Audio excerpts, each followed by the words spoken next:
Welcome to the dark side of love. Today's story is one that begins in a place meant for peace, but ends in a silence more brutal than any scream.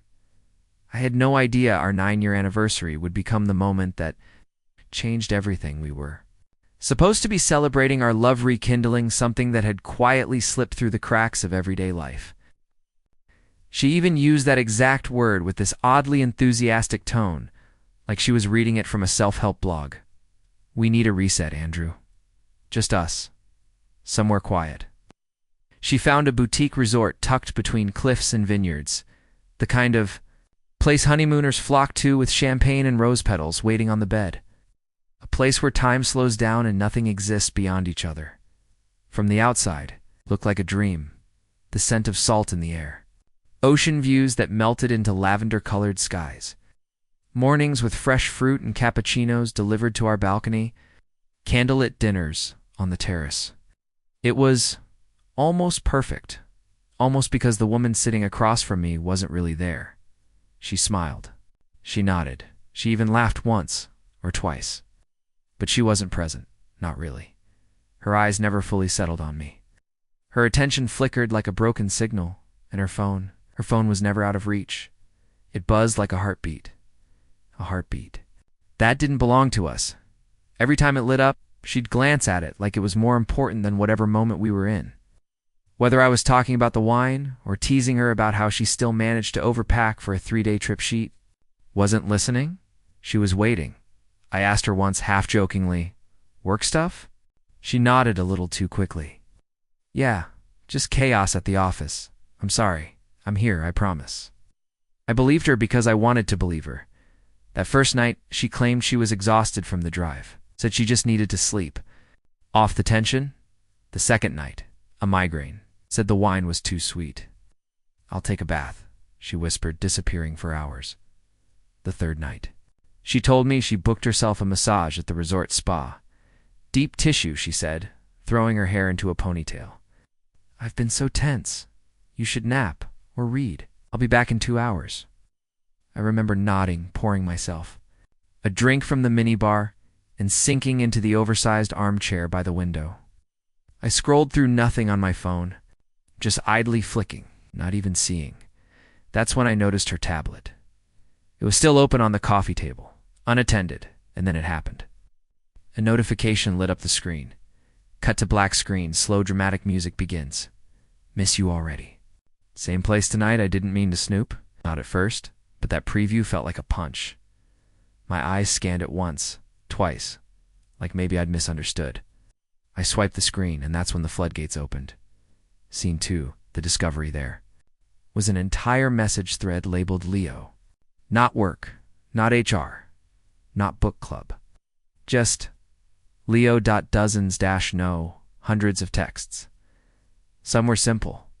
"Last night was perfect. Can't wait to taste you again. Andrew thinks we're reconnecting. It's hilarious." My stomach turned. There were photos, times, voice notes, location pins. It was all there. Full second relationship. A secret life buried just beneath our smiling selfies and anniversary dinners. I tapped through each message like I was excavating a crime scene. There was nothing accidental about this. No weak moment. No one-time mistake. Sharon planned this. She relied on my trust to become her shield, and now that trust was crumbling beneath my feet, she told him. "This trip is the perfect cover. He's completely clueless. He actually believes this is helping us." She said that she called me clueless, and in that moment, I didn't feel anger. Not yet. What I felt was clarity, like stepping out of fog into brutal sunlight. This wasn't a marriage anymore. It was a script, a performance I had unwittingly agreed to play, but now I had the real script, the one she had been writing in secret with another man. And I was going to flip the ending. Scene 3, the performance begins. Sharon came back to the room an hour later, glowing like a woman reborn. "Spa was amazing," she said, letting the robe slide off her shoulders. "You should go tomorrow. It really helps with the tension." I smiled. "Maybe I will." She leaned in and kissed me on the cheek. Thanks for bringing us here. I think this is exactly what we needed. I kissed her back. And right then I began writing her ending. Scene 4, calm before the storm. The next morning, I brought her coffee in bed. She stretched, kissed my hand, said I was being sweet. I told her I was just trying to make the most of the weekend. She had no idea that her tablet had. It's already synced with my cloud, that every message, every photo, every timestamp had been duplicated. To a folder on my laptop back home, her lies now lived in 3 places: on her tablet, on my hard drive, and very soon in the hands of my lawyer. I watched her that day, how she tried to play the perfect wife, how she touched my shoulder when she laughed, how she asked me questions about my childhood like she wanted to reconnect, but she wasn't reconnecting. She was covering tracks. She was pretending. And pretending is easy to mirror. So I smiled. I kissed her when she leaned in. I played my part. Because soon I would take the stage alone. That afternoon, Sharon said she wanted to go shopping, just to clear my head. I saw a few cute boutiques in the village. I smiled. Take your time. The moment the door closed behind her, I opened my laptop. There it was, a fresh message from Leo. Still good for 5 p.m.? Her reply hit me like a hammer. Absolutely. He's napping. She was talking about me. I wasn't a husband to her. I was a decoy. A man she could tuck into the background while she danced off into her fantasy. She was meeting him again. It's probably at the same Airbnb. It's maybe the one I saw pinned in her messages. A cozy apartment near the marina with exposed brick and a view of the cliffs. I stared at her words on the screen and realized something. She thought she was in control.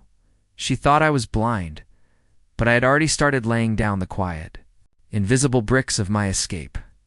Scene 6, the silent ally I called my sister. Tessa, she picked up on the second ring. What's wrong? She asked.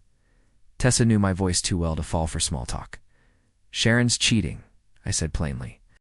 I have the proof. Messages, locations, everything. There was no gasp, no hysteria, only a calm, steely silence. Then, send it. I'll loop in Jason. Jason was our old family, lawyer discreet, brilliant, ruthless when needed. We used to joke that if anyone in our family got arrested, Jason would be the one to get them out. Or at least make sure no one found out. By 6 p.m., I had a secure folder uploaded with everything: chat logs, voice memos, photo attachments, and GPS pings that matched Leo's Airbnb location to within 10 feet. I forwarded it all. Then I began requesting statements from our joint accounts. I had all the passwords. Sharon never imagined I'd use them. I wasn't just documenting betrayal. I was laying the legal groundwork to walk away untouched. No mess. No questions. Just silence. And facts. Scene 7, her glow my calm that evening. She came back from her shopping trip holding 2 little boutique bags and a lavender candle. Her hair was damp. I found the cutest little candle shop, she said with that carefree lilt in her voice. Like she wasn't walking back from a stranger's bed. I took a photo of her right there, in the warm orange light of the hotel room, holding out the candle with a smile I didn't recognize. Anymore, that photo wasn't for nostalgia. It was for court at dinner. She raised her glass. I really think we're getting back on track, she said. I looked her dead in the eye. Yeah, it feels like things are finally lining up. She nodded, satisfied. She believed the lie. She thought I was still wrapped around her little finger, blissfully unaware. But I wasn't behind her anymore. I was miles ahead. Scene 8, behind the curtain, when we drove back from the resort 2 days later. Sharon sang along to the radio. She even grabbed my hand as I drove, tracing slow circles on the back of my knuckles. She had no idea I had already frozen the equity line on the house. That I'd rerouted all our digital financial statements too. A new email, that I'd signed the lease to a new apartment under a holding company name so she couldn't trace it. She was humming a love song and was building an escape tunnel she'd never see coming that night. She curled up beside me in bed, like she always had. Warm, familiar, false. I stared at the ceiling for hours after she fell asleep. I didn't feel sad. I didn't feel hatred. I felt like a man standing at the edge of a cliff one step away from freedom, and the wind was finally at my back. Scene 9, the final pieces the next day. I made an appointment at a co-working space downtown, not because I needed a place to work, because I needed a safe location to finalize my move. My new apartment was already furnished, utilities set up, rent prepaid. Sharon would never see it. Tessa fast-tracked the legal prep with Jason. And by the end of the week, we had everything ready. Preliminary divorce papers, evidence documentation, timeline records a digital vault in the cloud with restricted access at home. Sharon was in fantasy mode. She started planning our next trip. She mentioned Tahoe, just the two of us again, somewhere with snow this time. I nodded. Sounds nice. She sent me flirty texts from the living room. She put on romantic music. While making dinner, she thought she was winning. She thought she'd gotten away with it. But she didn't realize I wasn't trying to catch her anymore. I was already gone. Scene 10, the trigger had happened on a Thursday. She said she had a client dinner across town. She wore a red blazer I bought her years ago. For her birthday, she kissed my cheek before leaving. Don't wait up. The second the door clicked shut, I went into action, laptop open. One tab for our bank accounts. Another tab for her message thread with Leo. Their latest exchange. Same sweet. Can't wait, she answered. I stared at the screen until I felt nothing. Then I disabled her email access to every shared account mortgage. Insurance, taxes, I rerouted everything through my new private address. When she woke up the next morning, she wouldn't be able to pay for a coffee without calling me first, but I wasn't done. I had one last thread to pull. Leo's wife. Sharon once told me Leo was just a coworker. He's harmless, she said. Going through a divorce? We just talk. Another lie, of course, because when I dug deeper, I found the truth. Leo was very much married. Wife, kids, suburban life. The whole picture-perfect deal. He was doing to his family what Sharon was doing. To me, two mirrors facing each other, both reflecting betrayal. So I drafted an anonymous email. No anger. No insults. It's just the truth, laid out in sterile, surgical precision. Screenshots of texts between Sharon and Leo, photos, location, data, confirmation of the Airbnb reservations, paid for on company cards, calendar logs that matched business trips, with romantic nights away? Subject line, you deserve the truth. No name, no return address, just cold documented reality. I hit send and sat back in my chair, watching the final domino fall. Scene 12, the vanishing act that night. I packed everything I needed, a suitcase, a folder of evidence, my laptop, my piece I left behind, the clothes that reminded me of her, the mugs we bought together in that Portland market, the framed photos she curated like trophies on our hallway wall. None of it mattered anymore. What I wanted couldn't be packed. Silence, distance, freedom, Sharon.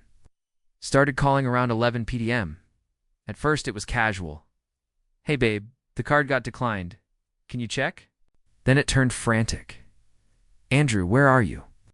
Why is our Netflix account gone? I waited, let the panic build. Let the illusions fracture. At midnight, I picked up. Andrew, she said, breathless. What's going on? I kept my voice level. No, Sharon. About Leo. About everything. Dead silence. Then no, it's not what you think. It's exactly what I think, I said. And you're not going to lie your way out of this one. Can we talk? We will, I replied. In court. Click scene 13. Corporate fallout the next morning. Sent a package to her company's HR department. Inside, a printed copy of her messages with Leo receipts from the Airbnb stays, flight records from her business trips that were anything but screenshots showing she'd been using corporate accounts for personal affairs. No signature, no return label, just the facts. I didn't care what they did with it, but I knew they would do something, because no company wants their employee using their money and reputation to commit Infidelity across state lines, especially when the receipts stack like bricks. 2 weeks later, Sharon was unemployed. Scene 14, shattered reputation. She tried everything, famous. Texts layered in desperation. Some angry, some tearful, some apologizing for things I hadn't even brought up. They all boiled down to one word: please. I wasn't interested in please. This wasn't about revenge anymore. It was about consequences. I visited her parents that weekend alone. Her father opened the door, surprised to see me without her. "Where's Sharon?" I handed him a sealed envelope and sat in their living room. "I'm stepping away from the family," I said. "You'll understand why after you read this." Her mother sat in stunned silence, hand over her mouth. Her father didn't speak. For a full 5 minutes, finally he said, "She always talked about how solid you were, that she never had to worry with you." I nodded. I thought the same. Then I left. No drama, no crying, just closure. Scene 15, social wreckage. That night I posted a single sentence to social media. No names, no details, just this: 9 years, 1 affair, 0 second chances, rebuilding now, stronger than I was before. By morning, the silence around Sharon started to thicken. Mutual friends unfollowed her. Group chats went quiet. Leo stopped responding to her entirely after his wife received the anonymous email. He ghosted the entire situation. No messages, no calls, no... I'll explain. Just gone. And Sharon? She was alone, unemployed, isolated, watching the empire she built on lies collapse around her, all without me raising my voice. By the time Sharon found out where I was living, everything was already filed. Mutual friend must have slipped, someone who didn't know she was fishing for information. Or maybe someone who did know, and just felt sorry for her. It was a rainy afternoon when I heard the knock. I looked through the peplet. It was her, but not the Sharon I remembered. No makeup, puffy eyes, a wrinkled sweater that hung off her frame, like she'd slept in it for days. I opened the door. I didn't step aside. Didn't invite her in. "Andrew," she said quietly, her voice cracking. "Please, I know I messed up." I said nothing. "I lost my job," she continued, her voice desperate. "Leo won't even talk to me. My parents there, barely returning my calls. I don't know where else to go." I looked at her. "You had somewhere to go?" I said calmly. "You just didn't want to stay there." She held out a folder, trembling. Inside was a handwritten letter, apologetic, rambling, a mess of reasons and excuses. The usual lines: "I was lonely. Didn't think you cared.